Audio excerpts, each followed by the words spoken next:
Again, I'm Brandon Sutton with Project Sanity. You just heard Mr. Baraka's answer on police brutality.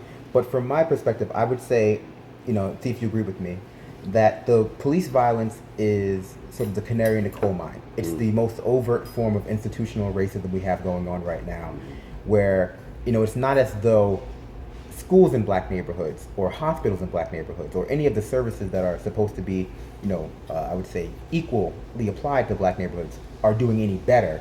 They just don't kill people in the streets. But as we see with, the death gap between black and white communities, that this is not a problem limited to the police, just one that is being defined by the police and maybe even obscured by the police. It's not so how do we start having a conversation about just the myriad ways in which black communities are suffering due to institutionalized racism and environmental racism?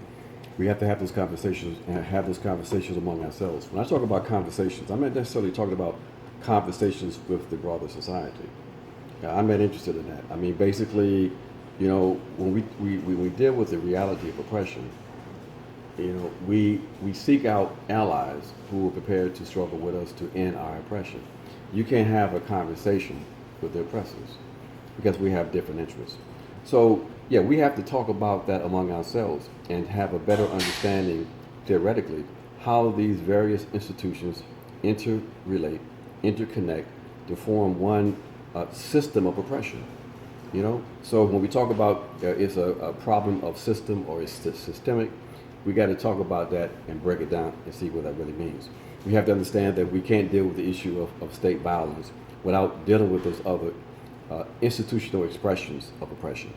So therefore, what all that means in my mind is that the only way we address all of these various components that conspire to deny us our full humanity is to come to the, I think, maybe painful and for some people, conclusion that we've got to fundamentally alter this system.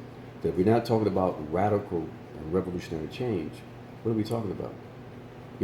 We can have reforms, but those reforms have to be seen as transitional demands, transitional programs.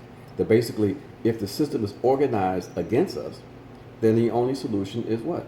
To basically to change that system. And that is the kind of conversation we have to have internally among African people or black people, and among all people who find themselves oppressed here in this country. That we've got to figure out how we link up, how we concentrate our power, how we build a people's movement that is reflective in a progressive and radical social bloc. Okay, we are up against a determined and concentrated opponent, and the only way that the people are going to be able to confront that and to actually transform these conditions is to also be organized, concentrated, and determined. Okay, I'm sorry, can I just follow up? I know I'm taking up so much of your time, but one question.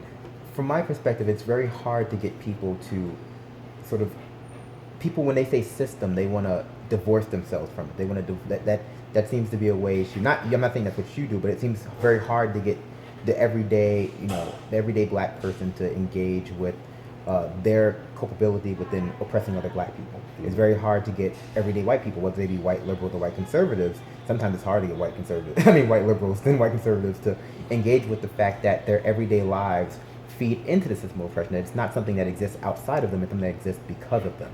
So, I just where do you see that gap too when you deal with people? I mean, you do try to conversate with people about changing the system, just trying to overcome this separation from the government, getting people back in, getting people to say that we are the government, we are the media, We have to get people to understand that when we talk about trying to eliminate all forms of oppression, it also requires personal transformation also. It's what you referred to in terms of us understanding what roles we play in oppressive relationships. That, for example, a man, even though we may be African or black, we still are able to experience male privilege. So we have to deal with those kinds of issues. That's all part of building a revolutionary alternative, a radical new force.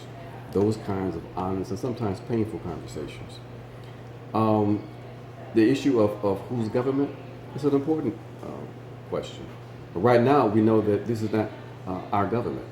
And so what we're trying to do with this campaign is to wake people up to the fact that it's not about the role of government, it's about who's government, you know. And so we have to struggle if we want a government or a state that's really representative of our interests, you know.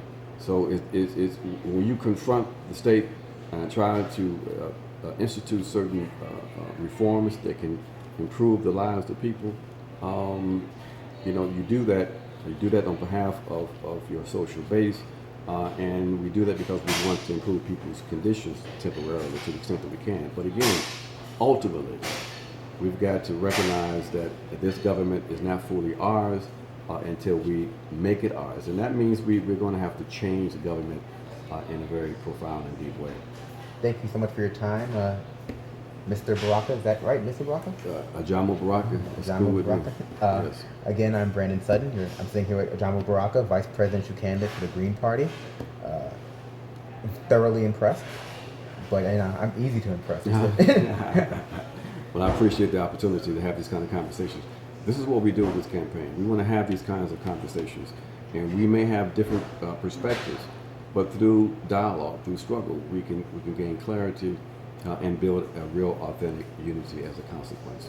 I mean, I can't help but agree. Communication should be transformative and educative. Exactly. You can't talk to yourself and learn anything. There you go. So, all right, my thank you brother. again. Appreciate it. No problem.